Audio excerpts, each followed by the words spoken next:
perdez plus le contrôle sur vos données. Avec les services d'Infomania comme K-Drive, vos données sont chiffrées et sécurisées au cœur de l'Europe, à l'abri des regards.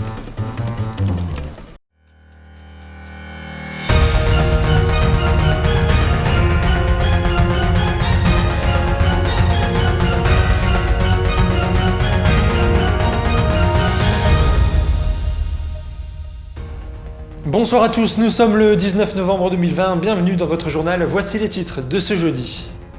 Ce 20 novembre marque l'arrivée du Beaujolais nouveau, un événement qui d'habitude se veut convivial, mais ça ne sera pas forcément le cas cette année, vous le verrez.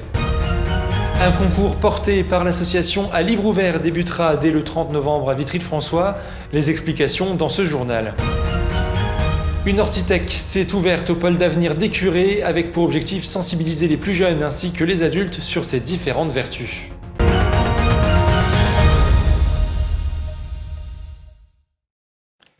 On commence donc ce journal comme chaque soir avec la situation sanitaire dans notre région.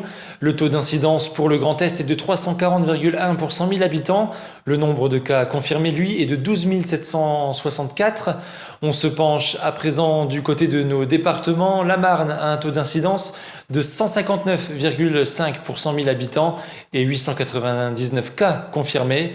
La Haute-Marne, elle, a un taux d'incidence de 378,1 pour 100 000 habitants et 640 cas confirmés. Enfin, la Meuse a un taux d'incidence de 180,6 pour 100 000 habitants et 328 cas confirmés. Du côté des chiffres des hospitalisations et de patients en réanimation, dans le Grand Est, on compte 2621 patients hospitalisés. Au niveau de la réanimation, on compte actuellement 353 patients. Si l'on s'intéresse à nos départements, la Marne compte 223 patients hospitalisés et 40 patients en réanimation. Pour le département de la Haute-Marne, on compte 146 patients hospitalisés et 6 patients en réanimation.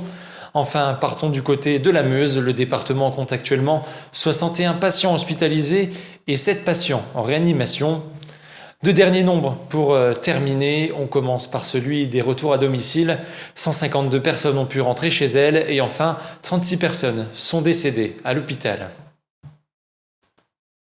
Je vous le disais en titre, ce 20 novembre marque l'arrivée du Beaujolais nouveau. Chaque année, il est coutume de faire la fête pour célébrer cette arrivée, mais avec la Covid-19, l'ambiance est forcément tout autre. Écoutez Nathalie Charpentier, elle est caviste chez Charpentier Vin, au micro de Théo Raguin. Alors, le Beaujolais consiste à vendre le Beaujolais, le Beaujolais nouveau, le vin de l'année, qui sort toujours le 3e jeudi du mois de novembre. Tous les soirs du Beaujolais, le jeudi du soir du Beaujolais, on fait une grosse animation avec un concert. Cette année, malheureusement, on ne peut pas le faire puisque on ne peut pas se réunir. Il n'y a pas le côté festif qu'on pourrait avoir. Les gens ne peuvent pas se réunir. Les ventes vont être moindres que les autres années. Beaucoup moins, un petit peu moins que les autres années. En général, sur le réseau Cavis, c'est 50% de moins. Tout le monde a réduit ses commandes. Partons à présent du côté de Vitry-le-François où le 30 novembre prochain se tiendra un concours de nouvelles sur le thème « Par la fenêtre ou par la porte », un projet porté par l'association À Livre Ouvert créée en 2005. La clôture de ce concours aura lieu le 21 février prochain. Je vous propose d'écouter Jacques Bourrat, trésorier de l'association, ainsi que Martine Chaudet, vice-présidente, au micro de Nargis Boussaïd, accompagnée par Mathilde Laurin.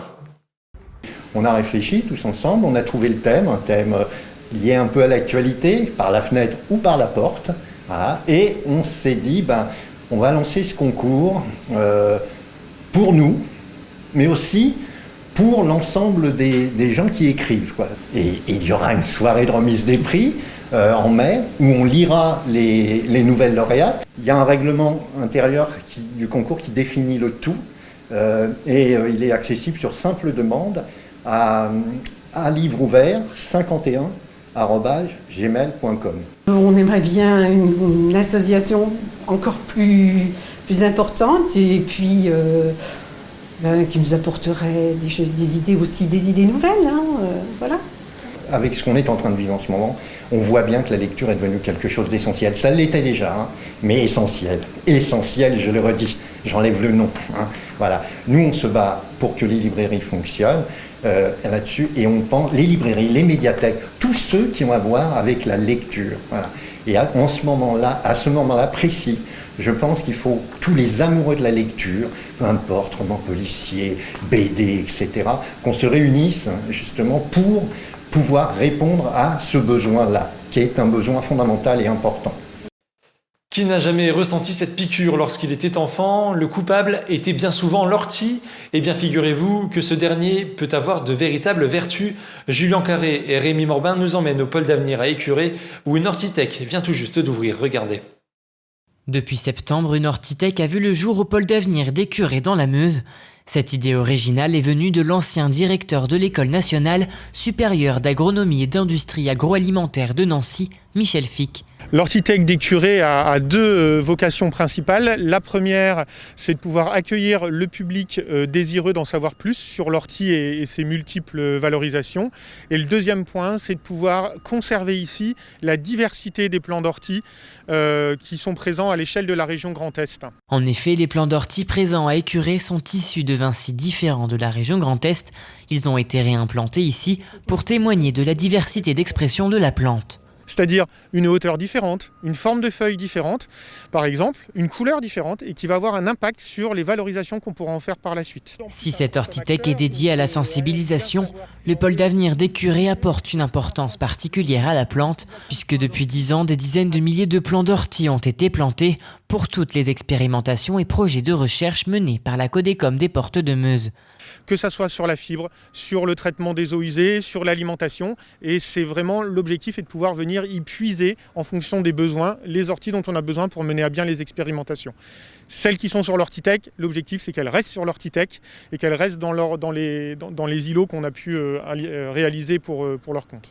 Afin de mener à bien ce projet, la Codécom a fait appel à divers partenaires dont le GI2E, un collectif d'une dizaine d'agriculteurs axé sur l'agronomie, l'économie et l'environnement. On a principalement développé les axes de recherche du GI2E sur l'implantation de couverts annuels et permanents et la mise en place des techniques de semi-direct. Parmi les membres de ce collectif, nombreux sont ceux à travailler avec l'ortie.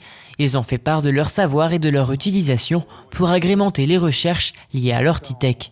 C'est pas une plante très inconnue, à savoir que nous, ça fait 2-3 ans qu'on, voire même un peu plus, qu'on traite au purin d'ortie sur nos parcelles.